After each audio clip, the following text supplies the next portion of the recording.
দীপ্ত সন্ধ্যার সংবাদে আমন্ত্রণ জানাচ্ছি আমি তারান্নুম জ্যোতি। শুরুতেই জানাবো সংবাদ শিরোনাম। 299 আসনে পৌঁছেছে ব্যালট পেপার, নির্বাচনের সব প্রস্তুতি সম্পন্ন, জানালেন ইসি সচিব। শান্তিপূর্ণ ভোট আয়োজনে নিরাপত্তা বৃদ্ধি, আইন শৃঙ্খলার অবনতির চেষ্টা হলে কঠোর ব্যবস্থা। অন্যান্য নির্বাচনগুলিতে যেরকম সহিংসতা হতো এবার কিন্তু ওইরকম আল্লাহ দিলে এখন পর্যন্ত হয় নাই। আমরা আশা করবো যে সামনেও হবে না।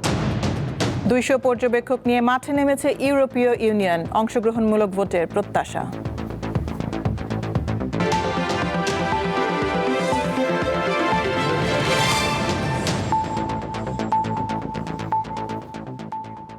ত্রয়োদশ জাতীয় সংসদ নির্বাচনে 540 জন বিদেশি পর্যবেক্ষক ও সাংবাদিক থাকবেন। তাদের জন্য রাজধানীর হোটেল ইন্টারকন্টিনেন্টালে মিডিয়া সেন্টার করা হয়েছে। নির্বাচনে ভোট প্রদান ও ফলাফল ঘোষণা পর্যন্ত তাদের কাজে সব ধরনের সহযোগিতার আশ্বাস দিয়েছে নির্বাচন কমিশন। এদিকে 299 আসনের ব্যালট পেপার পৌঁছে গেছে বলে জানিয়েছেন নির্বাচন কমিশন সচিব।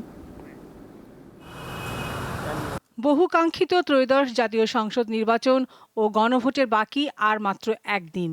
এরই মধ্যে ভোট কেন্দ্রে ব্যালট পৌঁছানো, ভোট গণনা ও ফল প্রকাশের পদ্ধতি সহ সব ধরনের প্রস্তুতি অনেকটাই শেষ করেছে নির্বাচন কমিশন।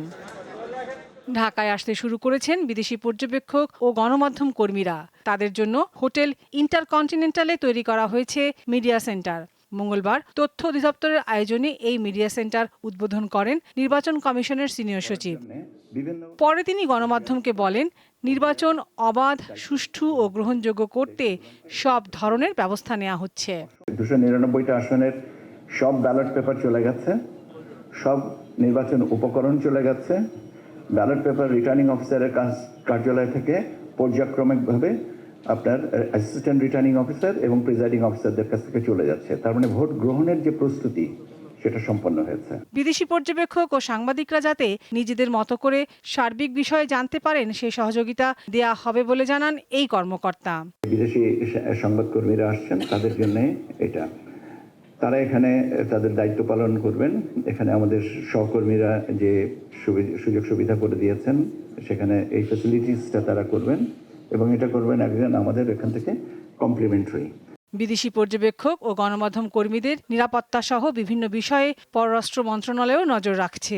বিদেশি সাংবাদিক ও পর্যবেক্ষকরা স্বাধীন, নিরপেক্ষ এবং নিরাপদ পরিবেশে নির্বাচন ও গণভোট পর্যবেক্ষণ করতে পারেন। এই লক্ষ্যে প্রয়োজনীয় সব ধরনের প্রশাসনিক ও লজিস্টিক ব্যবস্থা গ্রহণ করার উদ্যোগ নেওয়া হয়েছে। নির্বাচনের খবর নিরপেক্ষ ও বস্তুনিষ্ঠভাবে উপস্থাপন করতে বিদেশি পর্যবেক্ষক ও গণমাধ্যম কর্মীদের আহ্বান জানান এই দুই সরকারি কর্মকর্তা। লাবণী গুহ, দীপ্ত সংবাদ, ঢাকা। সুষ্ঠু ও শান্তিপূর্ণ পরিবেশে ভোট আয়োজনে সারা দেশে নিরাপত্তা জোরদার করা হয়েছে। নিয়মিত টহলের পাশাপাশি চেকপোস্ট বসিয়ে তল্লাশি চালাচ্ছে আইনশৃঙ্খলা বাহিনী। স্বরাষ্ট্র উপদেষ্টা জানিয়েছেন, কেউ আইনশৃঙ্খলার অবনতি ঘটানোর চেষ্টা করলে কঠোর ব্যবস্থা গ্রহণ করা হবে। নারায়ণগঞ্জে র্যাব 11 এর সদস্যরা নিয়মিত টহলের সাথে রোবাস্ট পেট্রোল ও চেকপোস্ট বসিয়েছে। মঙ্গলবার সকাল থেকে সড়ক ও মহাসড়ক সহ বিভিন্ন গুরুত্বপূর্ণ পয়েন্টে টহল দিতে দেখা গেছে র্যাব সদস্যদের।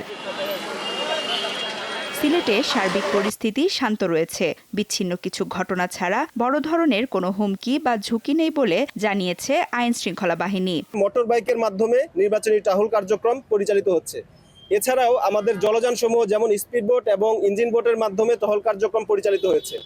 সাদা পোশাকেও আমরা আমাদের প্রয়োজনীয় সংখ্যক নির্বাচনী আইন শৃঙ্খলা পরিস্থিতি মনিটর করার জন্য আমাদের সদস্য মোতায়েন রেখেছি। সেনা সদর জানিয়েছে, সংখ্যালঘু ও চা শ্রমিক অধ্যুষিত এলাকাগুলোতে নিয়মিত টহল ও নজরদারি বাড়ানো হয়েছে। ফরিদপুরে আইন শৃঙ্খলা বিষয়ে মতবিনিময় করেছে স্বরাষ্ট্র উপদেষ্টা জাহাঙ্গীর আলম চৌধুরী। পরে তিনি জানান, ভোটের দিন কেউ আইন শৃঙ্খলা পরিস্থিতির অবনতি ঘটানোর চেষ্টা করলে কঠোর ব্যবস্থা গ্রহণ করা হবে। অন্যান্য নির্বাচনগুলিতে যেরকম সহিংসতা হতো এবার কিন্তু ওইরকম আল্লাহ দিলে এখন পর্যন্ত হয় নাই। আমরা আশা করবো যে সামনেও হবে না। আপনারা দেখছেন যে এবার অন্যান্য সময় আইন শৃঙ্খলা বাহিনী, স্পেশালি সশস্ত্র বাহিনী, এরা ভোট প্রাঙ্গণে যেতে পারতো না। এবার আমাদের সিনিয়র সচিব কিন্তু এটার একটা ভালো ব্যবস্থা করে দিচ্ছে এবং প্রতিটা ভোট প্রাঙ্গণে তারা যেতে পারে। চট্টগ্রাম জেলার 11টি আসনে নির্বাচনী সরঞ্জাম সংশ্লিষ্ট উপজেলায় পাঠানো হয়েছে। আইন শৃঙ্খলা বাহিনীর তত্ত্বাবধানে কাল এগুলো ভোট কেন্দ্রে পাঠানো হবে। নওগাঁয় আইন শৃঙ্খলা পরিস্থিতি স্বাভাবিক রাখতে 3 স্তরে নিরাপত্তা ব্যবস্থা গ্রহণ করা হয়েছে। পুলিশের পাশাপাশি মোতায়েন রয়েছে সেনাবাহিনী ও বিজিবি। সঞ্জিদা স্নিগ্ধা, দীপ্ত, বার্তাকক্ষ। ত্রয়োদশ জাতীয় সংসদ নির্বাচনে 24,000 ভোট কেন্দ্র ঝুঁকিপূর্ণ। এর মধ্যে 8,770টি বেশি ঝুঁকিপূর্ণ বলে জানালেন আইজিপি বাহারুল আলম। 12 ফেব্রুয়ারি ভোট সামনে রেখে আজ সংবাদ সম্মেলনে তিনি জানান, শতকরা 80 থেকে 90% কেন্দ্রে সিসিটিভি ক্যামেরা স্থাপন করা হয়েছে। ঝুঁকিপূর্ণ এলাকায় ড্রোন ব্যবহার করা যাবে। সারা দেশে মোতায়েন থাকবে পুলিশের 1,87,603 জন সদস্য। 12 ফেব্রুয়ারির জাতীয় সংসদ নির্বাচন ও গণভোট সামনে রেখে মঙ্গলবার পুলিশ হেডকোয়ার্টার্সে সার্বিক আইনশৃঙ্খলা পরিস্থিতি নিয়ে সংবাদ সম্মেলন করেন পুলিশ মহাপরিদর্শক বাহারুল আলম। এতে অবাধ, সুষ্ঠু ও শান্তিপূর্ণ ভোট নিশ্চিতের লক্ষ্যে তিনি তার বাহিনীর প্রস্তুতির কথা তুলে ধরেন। কেন্দ্রে স্ট্যাটিক ফোর্স থাকবে 93,391, বাকিরা মোবাইল এবং স্ট্রাইকিং ফোর্স। পুলিশের নিরাপত্তা পরিকল্পনায় মোট মোতায়েন হবে 1,87,603 জন পুলিশ সদস্য। তিনি জানান, সারা দেশে অনেক ঝুঁকিপূর্ণ ভোট কেন্দ্র রয়েছে, এগুলোর ওপর বিশেষ নজরদারি থাকবে। ঝুঁকিপূর্ণ কেন্দ্রগুলোতে বডি ক্যামেরা ব্যবহার করব। এছাড়া জেলার পুলিশ সুপাররা তাদের কাছে যে ড্রোন আছে, ড্রোন ক্যামেরা, সেগুলো তারা ব্যবহার করবেন। ভোট নিয়ে অরাজকতা হলে তাৎক্ষণিক ব্যবস্থা নেওয়া হবে বলে জানান আইজিপি। আমাদের যে সিকিউরিটি অ্যারেঞ্জমেন্টটা এখন আছে, ইলেকশনকে ডিসরাপ্ট করার মতো কোনো শক্তি নাই। কোথাও একটা ক্রাইম হতে পারে, একটা ডাকাতি হয়ে যেতে পারে, একটা খুন হয়ে যেতে পারে, কিন্তু ইলেকশন ডিসরাপ্ট করতে পারবে না। এবারের নির্বাচন পুলিশের আস্থা ফেরানোর সুযোগ বলে মন্তব্য করেন আইজিপি। ভোট গ্রহণের সকল প্রয়োজনীয় ব্যবস্থা আমাদের তরফ থেকে আমরা নিয়েছি। সোহাগ আহমেদ, দীপ্ত সংবাদ, ঢাকা। ত্রয়োদশ জাতীয় সংসদ নির্বাচন পর্যবেক্ষণ করতে ইউরোপীয় ইউনিয়নের 200 সদস্যের দল আজ মাঠে নেমেছেন। ইইউ নির্বাচন পর্যবেক্ষক দলের প্রধান ইভার্স ইজাবস এই তথ্য নিশ্চিত করেছেন। নির্বাচনের সামগ্রিক পরিবেশ অত্যন্ত ইতিবাচক বলে মনে করেন তিনি। ভোট অংশগ্রহণমূলক হবে এমন প্রত্যাশা তার। ত্রয়োদশ জাতীয় সংসদ নির্বাচন পর্যবেক্ষণে মঙ্গলবার ইউরোপীয় ইউনিয়নের পক্ষে আন্তর্জাতিক পর্যবেক্ষকরা মাঠে নেমেছেন। তারা 12 ফেব্রুয়ারি দেশের বিভিন্ন শহর, পৌর এলাকা ও গ্রামে ভোট গ্রহণ, ভোট গণনা ও ফলাফল ঘোষণা পর্যবেক্ষণ করবেন। সকালে রাজধানীর একটি হোটেলে প্রেস ব্রিফিং করে এ খবর জানান ইউরোপীয় ইউনিয়নের নির্বাচন পর্যবেক্ষক দলের প্রধান। নির্বাচনের সামগ্রিক পরিবেশ অত্যন্ত ইতিবাচক। সাধারণভাবে পরিবেশটি খুবই আশাব্যঞ্জক। এই ভোট বাংলাদেশের ইতিহাস ও গণতন্ত্রে একটি নতুন অধ্যায় হবে বলে মনে করি। তাই আমরা বিশ্বাসযোগ্য ও অংশগ্রহণমূলক নির্বাচন দেখতে চাই। তিনি বলেন, নির্বাচন অংশগ্রহণমূলক করতে সংখ্যালঘু ও নারীদের ভোটাধিকার প্রয়োগ নিশ্চিত করা জরুরি। কোনো রাজনৈতিক কার্যক্রমে অংশ না নিয়ে নিরপেক্ষভাবে নির্বাচন পর্যবেক্ষণ করাই আমাদের কাজ। আমরা সেনাবাহিনী, পুলিশের সাথে কথা বলেছি। কিছু ঝুঁকিপূর্ণ ও কিছু কম ঝুঁকিপূর্ণ কেন্দ্র আছে। সার্বিকভাবে নিরাপত্তার বিষয়টি নিয়ন্ত্রণে আছে বলে আমরা মনে করি। নারী সহ যে কোনো সংখ্যালঘু মানুষের অংশগ্রহণ আমরা চাই।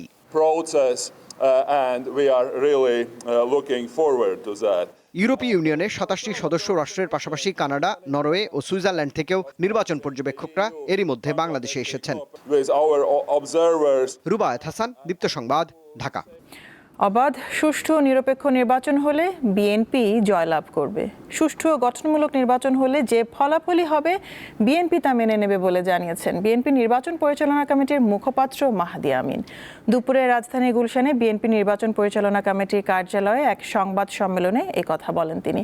সবাই শান্তিপূর্ণভাবে ভোট দেবেন বলে আশা প্রকাশ করেন। মাহদি আমিন অভিযোগ করেন, একটি রাজনৈতিক দল নানাভাবে জাল ভোটের প্রস্তুতি নিচ্ছে, টাকা দিয়ে ভোট কেনার চেষ্টা করছে। আচরণবিধি অনুযায়ী তা শাস্তিযোগ্য অপরাধ।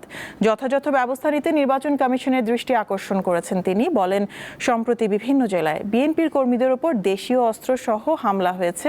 এ বিষয়ে স্থানীয় প্রশাসনের হস্তক্ষেপ চাওয়া হয়েছে।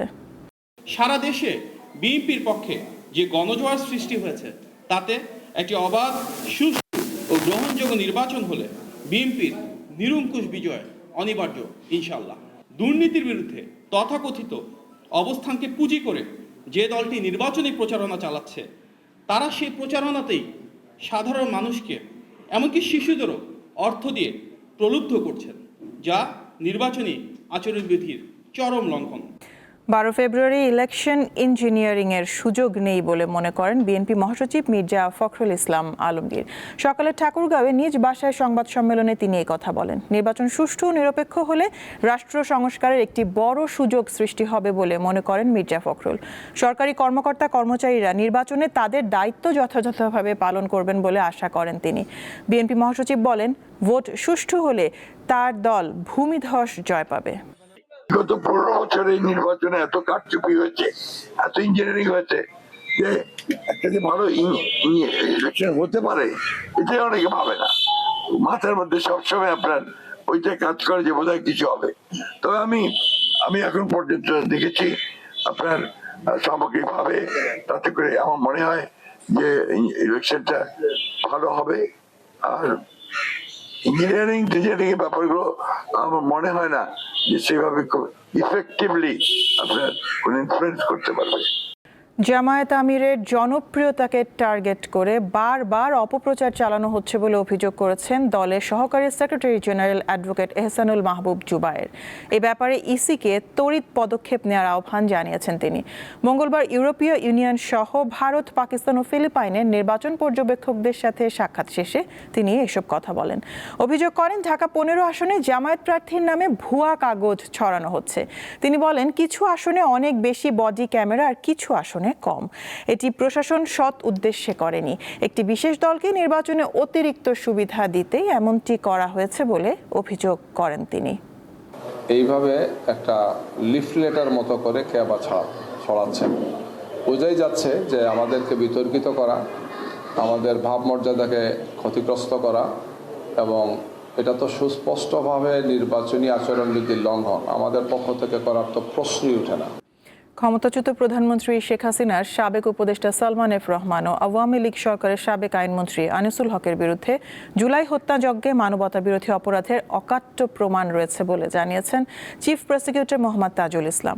মঙ্গলবার আন্তর্জাতিক অপরাধ ট্রাইব্যুনাল 1-এ এই মামলার সূচনা বক্তব্য উপস্থাপনের সময় তিনি আদালতকে এই কথা জানান। আগামী 22 ফেব্রুয়ারি এই মামলায় সাক্ষ্য গ্রহণ শুরুর জন্য দিন ঠিক করেছে আদালত। গত 12 জানুয়ারি আনিসুল হক ও সালমান এফ রহমানের বিরুদ্ধে অভিযোগ গঠনের আদেশ দেয় ট্রাইব্যুনাল 1। তাদের বিরুদ্ধে প্রসিকিউশন জুলাই গণঅভ্যুত্থানের সময় হত্যার নির্দেশ সহ 5টি অভিযোগ এনেছে।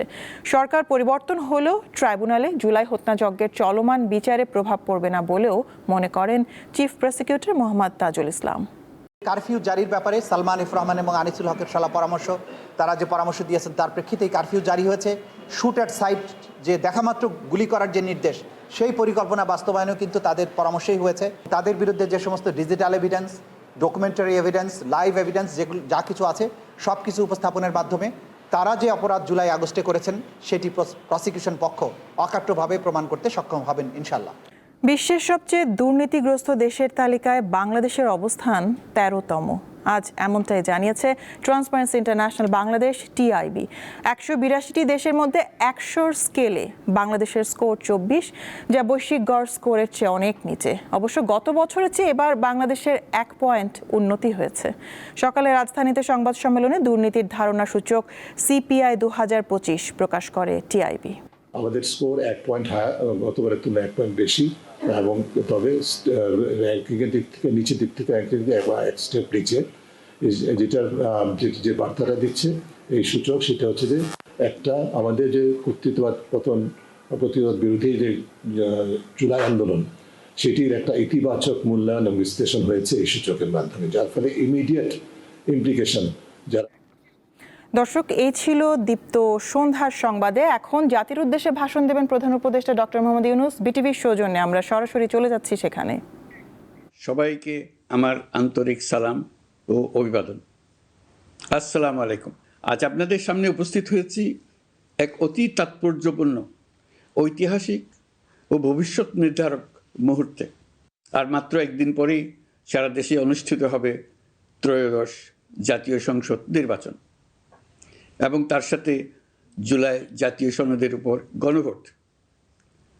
সারা জাতির বহু বছরের আকাঙ্ক্ষার দিন।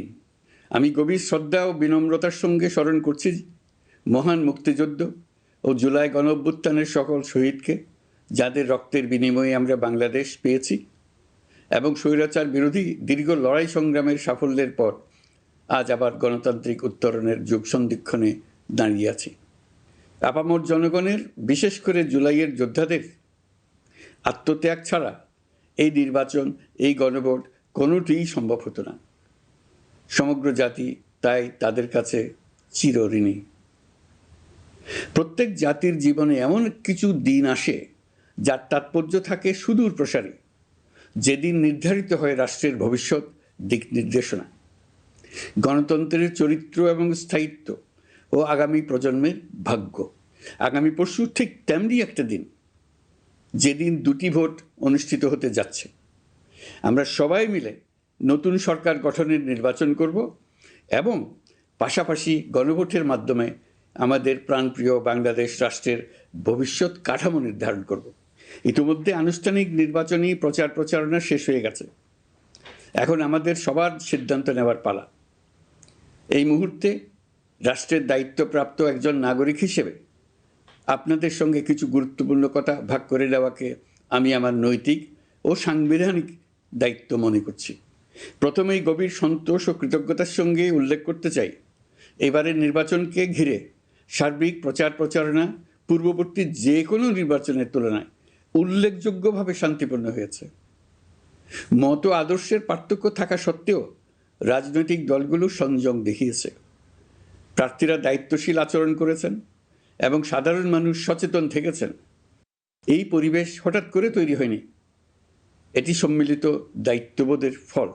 এজন্য আমি আন্তরিক ধন্যবাদ জানাই দেশের সকল রাজনৈতিক দল, প্রতিদ্বন্দ্বী প্রার্থী, ভোটার, নির্বাচন কমিশন, নাগরিক সমাজের প্রতিনিধিবৃন্দ, গণমাধ্যম কর্মী এবং নির্বাচনের সাথে সংশ্লিষ্ট সকল আইনশৃঙ্খলা বাহিনী ও প্রশাসনের প্রতিটি সদস্যকে।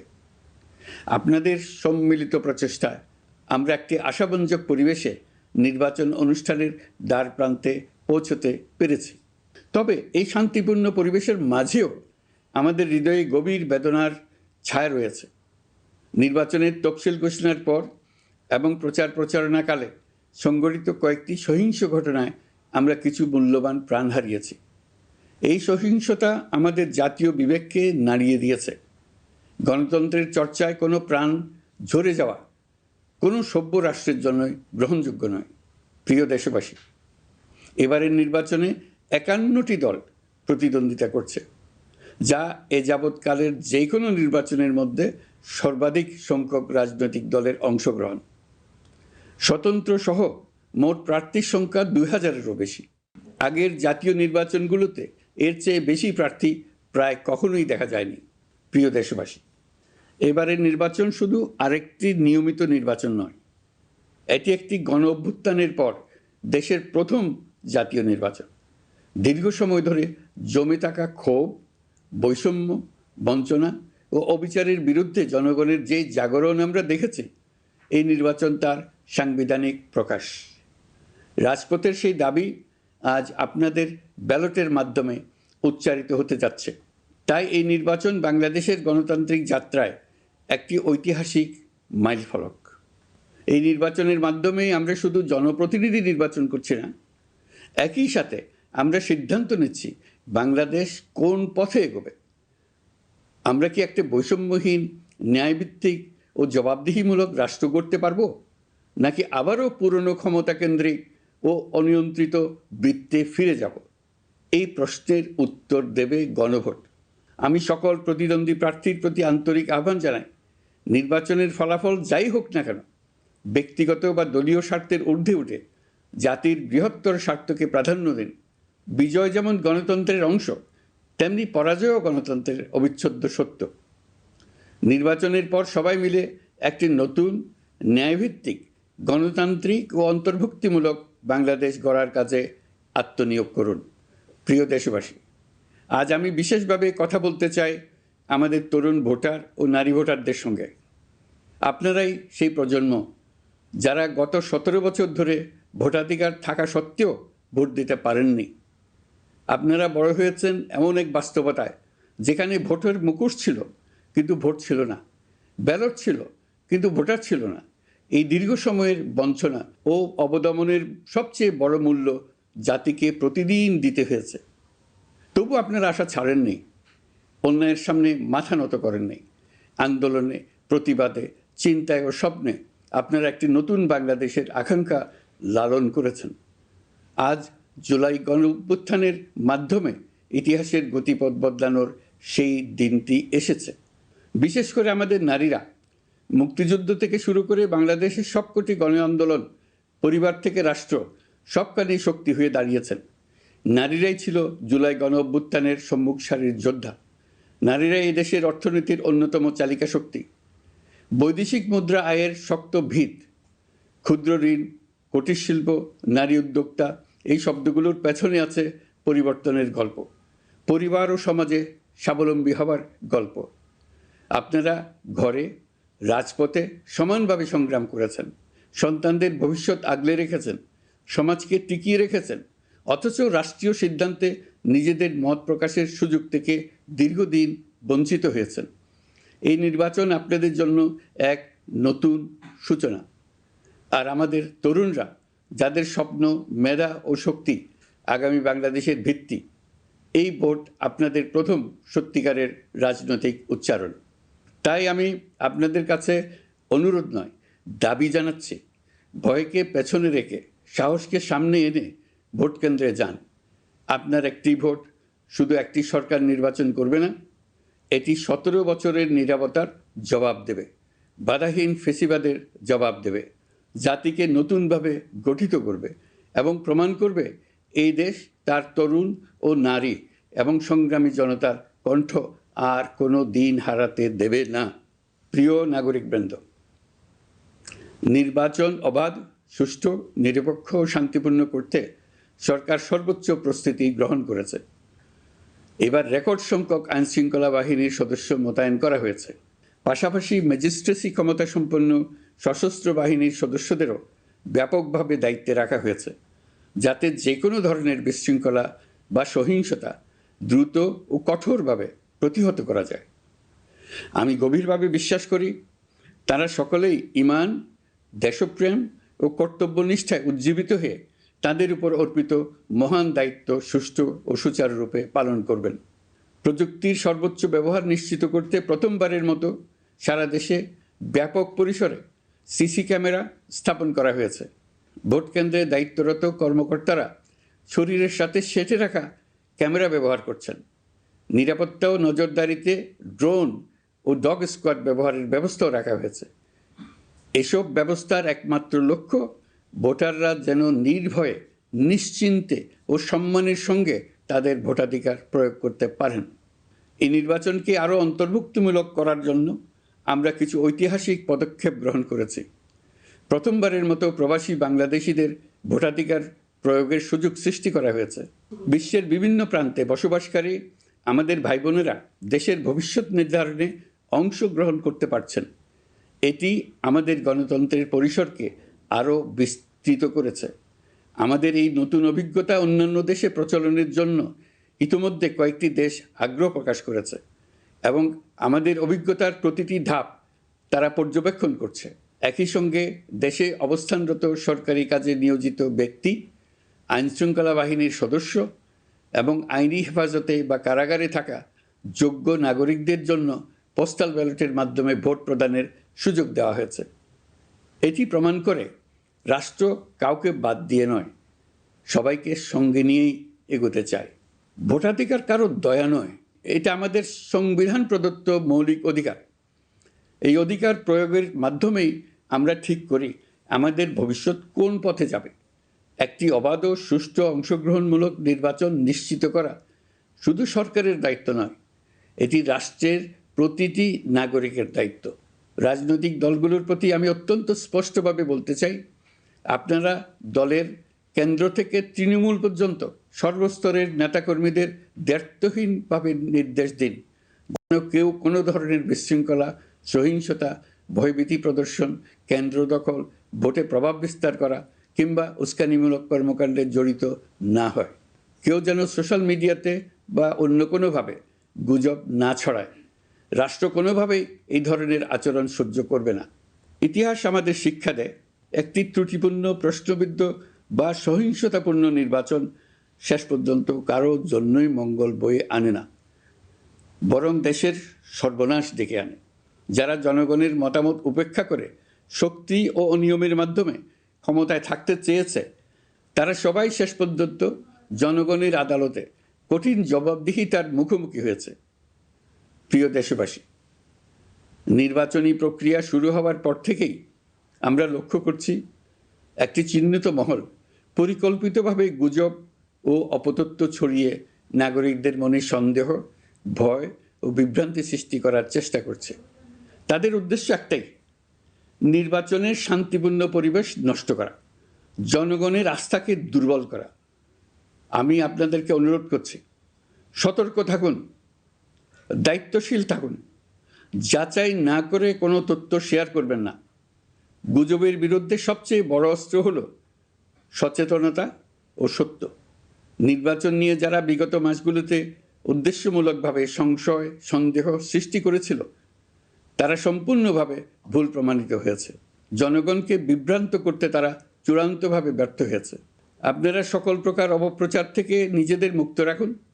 তথ্য যাচাইয়ের জন্য সরকারের সঙ্গে সার্বক্ষণিক যোগাযোগ রাখুন। নির্বাচন বন্ধু হটলাইন 333 এতে ফোন করে সঠিক খবর জেনে নিন। এখন নতুন করে অপপ্রচার চালানো হচ্ছে যে বর্তমান অন্তর্বর্তী সরকার নাকি নির্বাচিত জনপ্রতিনিধিদের কাছে দায়িত্ব হস্তান্তর করবে না। এটা সম্পূর্ণ ভিত্তিহীন ও পরিকল্পিত অপপ্রচার, যার একমাত্র উদ্দেশ্য হলো আমাদের গণতান্ত্রিক উত্তরণে বিঘ্ন সৃষ্টি করা। আপনারা নিশ্চিত থাকুন, নির্বাচনে বিজয়ী জনপ্রতিনিধিদের কাছে দ্রুততম সময়ে ক্ষমতা হস্তান্তর করে অন্তর্বর্তীকালীন সরকার তার দায়িত্ব সমাপ্ত করবে। প্রিয় দেশবাসী, আমরা একটি ঐতিহাসিক নির্বাচন থেকে মাত্র কয়েক ঘন্টা দূরে। 24-এর গণঅভ্যুত্থান আমাদের এই সুযোগ এনে দিয়েছে। যখন আমরা ভেবেছিলাম আরেকটি প্রহসনের নির্বাচনের জন্য আমাদেরকে অপেক্ষা করতে হবে আরও 5 বছর, তখনই আমাদের সন্তানরা হুঙ্কার দিয়ে ভেঙে ফেলেছে গোলামের জিঞ্জির। সহস্রাধিক প্রাণের বিনিময়ে আজকের এই দিনটি আমরা পেয়েছি। অভ্যুত্থানের দিনগুলো এখনও আমাদের স্মৃতিতে টাটকা। দেয়ালের লিখনগুলো এখনও সারা দেশের দেয়ালে দেয়ালে জ্বলজ্বল করছে। দেয়ালে দেয়ালে স্কুল, কলেজ, মাদ্রাসা, বিশ্ববিদ্যালয়ের শিক্ষার্থীরা গ্রাফিতির মাধ্যমে লিখেছিল তাদের মনের কথাগুলো। সেখানে তারা বলেছে পরিবর্তনের কথা, সংস্কারের কথা। জুলাই সনদ কোনো দলের একক ইশতেহার নয়। দীর্ঘ 9 মাস 30টিরও বেশি রাজনৈতিক দলের সাথে আলোচনা করে জাতীয় ঐক্যমত্য কমিশন জুলাই জাতীয় সনদ প্রস্তুত করেছে। এই আলোচনায় অনেক প্রস্তাবের পক্ষে বিপক্ষে দীর্ঘ মতবিনিময় শেষে রাজনৈতিক দলগুলো এতে স্বাক্ষর করেছে।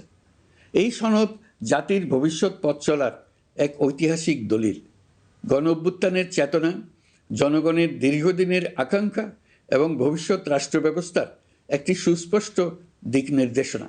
এই সনদের মাধ্যমে আমরা সংস্কারসমূহ বাস্তবায়নের অঙ্গীকার করেছি। তবে রাজনৈতিক স্থিতিশীলতা, বিশ্বাসযোগ্য ও অংশগ্রহণমূলক নির্বাচন, শাসন ব্যবস্থায় জবাবদিহিতা, অর্থনৈতিক পুনর্গঠন এবং সমাজে সম অধিকার নিশ্চিতকরণ, এসবের সফল বাস্তবায়ন এককভাবে রাষ্ট্রযন্ত্রের মাধ্যমে সম্ভব নয়। এর জন্য সবচেয়ে বেশি প্রয়োজন জনগণের সক্রিয় অংশগ্রহণ ও মতামত। কারণ একটি জাতীয় রূপান্তর কখনোই একক সিদ্ধান্তে বা একক শাসনের মাধ্যমে টেকসই হয় না। জনগণই রাষ্ট্রের প্রকৃত শক্তি। পরিবর্তনের চূড়ান্ত বৈধতা আসে জনগণের সম্মতি থেকেই। তাই দেশের ভবিষ্যৎ দিক নির্দেশনা নির্ধারণে জনগণকে সরাসরি সিদ্ধান্ত গ্রহণের সুযোগ দেওয়াই হলো গণতান্ত্রিক পথের মূল ভিত্তি। এই লক্ষ্যেই আমরা গণভোটের আয়োজন করেছি, যাতে দেশের ভবিষ্যৎ সংস্কার দিশা নির্ধারণে জনগণ সরাসরি নিজেদের মত প্রকাশ করতে পারেন। এই গণভোট বাংলাদেশের ইতিহাসে একটি নতুন মাইলফলক হয়ে থাকবে। এখানে আপনার প্রতিটি ভোট আগামী দিনের রাষ্ট্র ব্যবস্থার ভিত্তি রচনা করবে। এর প্রভাব থাকবে বহু প্রজন্ম জুড়ে। এই ভোটের মাধ্যমেই আপনারা জানিয়ে দেবেন আপনারা জুলাই সনদের প্রস্তাবিত সংস্কার কাঠামোকে এগিয়ে নিতে চান কিনা। আপনাদের সিদ্ধান্তে নির্ধারণ করবে রাষ্ট্র কোন পথে অগ্রসর হবে, শাসন ব্যবস্থা কোন কাঠামোয় গড়ে উঠবে এবং একটি নতুন বাংলাদেশ কিভাবে তার গণতান্ত্রিক ও মানবিক রূপ লাভ করবে। এই গণভোটে আপনার একটি ভোট শুধু একটি কাগজে দেওয়া সিল নয়, এটি আপনার সন্তানের ভবিষ্যৎ, আপনার পরিবারের নিরাপত্তা এবং দেশের আগামী দিনের দিক নির্দেশনা নির্ধারণ করবে। আজ আপনি যে সিদ্ধান্ত নেবেন তার প্রভাব পড়বে শিক্ষা, কর্মসংস্থান, ন্যায় বিচার, গণতন্ত্র এবং রাষ্ট্র পরিচালনার প্রতিটি স্তরে। এটি এমন একটি মুহূর্ত যেখানে নাগরিক হিসেবে আপনার দায়িত্ব ও অধিকার এক বিন্দুতে এসে মিলিত হয়েছে। আমি তাই আপনাদের সবাইকে এই গণভোটে সক্রিয়ভাবে অংশগ্রহণ করার জন্য আহ্বান জানাচ্ছি। অবশ্যই ভোট দেন, নিজের ভবিষ্যৎ নিজে নিশ্চিত করুন। আসুন আমরা সবাই মিলে দায়িত্বশীলতা, সচেতনতা ও শান্তিপূর্ণ অংশগ্রহণের মাধ্যমে এই ঐতিহাসিক মুহূর্তকে সফল করে তুলি। ভয় নয়, আশা নিয়ে, উদাসীনতা নয়, দায়িত্ববোধ নিয়ে, বিভক্তি নয়, ঐক্যের শক্তি নিয়ে আমরা ভোট কেন্দ্রে যাব। একটি অবাধ, সুষ্ঠু ও বিশ্বাসযোগ্য গণভোটের মাধ্যমে আমরা প্রমাণ করব বাংলাদেশের জনগণ নিজেদের ভবিষ্যৎ নিজেরাই নির্ধারণ করতে জানে। আপনার ভোটে রচিত হবে গৌরবময় আগামী বাংলাদেশের ইতিহাস। প্রিয় দেশবাসী, নির্বাচন হয়ে গেলে নির্বাচিত সরকার দ্রুত দায়িত্ব গ্রহণ করবে। তার সঙ্গে শেষ হবে অন্তর্বর্তী সরকারের দায়িত্ব। আমরা অত্যন্ত আনন্দের সঙ্গে এবং গৌরবের সঙ্গে নবনির্বাচিত সরকারের কাছে দায়িত্ব অর্পণ করে তাদের সর্বাঙ্গীন সাফল্য কামনা করে বিদায় নিয়ে নিজ নিজ কাজে ফিরে যাব। আমরা এই শুভ মুহূর্তের জন্য অধীর আগ্রহে অপেক্ষা করছি। প্রিয় দেশবাসী, আপনারা দলে দলে সপরিবারে উৎসবমুখর পরিবেশে ভোট কেন্দ্রে উপস্থিত হয়ে দ্বিধাহীন চিত্তে আপনার ভোটাধিকার প্রয়োগ করুন। আপনার মূল্যবান ভোট দিয়ে নতুন বাংলাদেশ গড়ার দরজা খুলে দিন। দেশের চাবি আপনার হাতে, সেই চাবিটি সঠিকভাবে ব্যবহার করুন। আল্লাহ আমাদের সঠিক পথে পরিচালিত করুন। এবারের ভোটের দিন হোক নতুন বাংলাদেশের জন্মদিন। আল্লাহ আমাদের তৌফিক দেন। প্রিয় দেশবাসী, আসুন উৎসবমুখর নির্বাচন বাস্তবে রূপায়িত করে এই দিনটিকে ইতিহাসের স্মরণীয় দিন হিসেবে প্রতিষ্ঠিত করে রাখি। সবাইকে আন্তরিক ধন্যবাদ।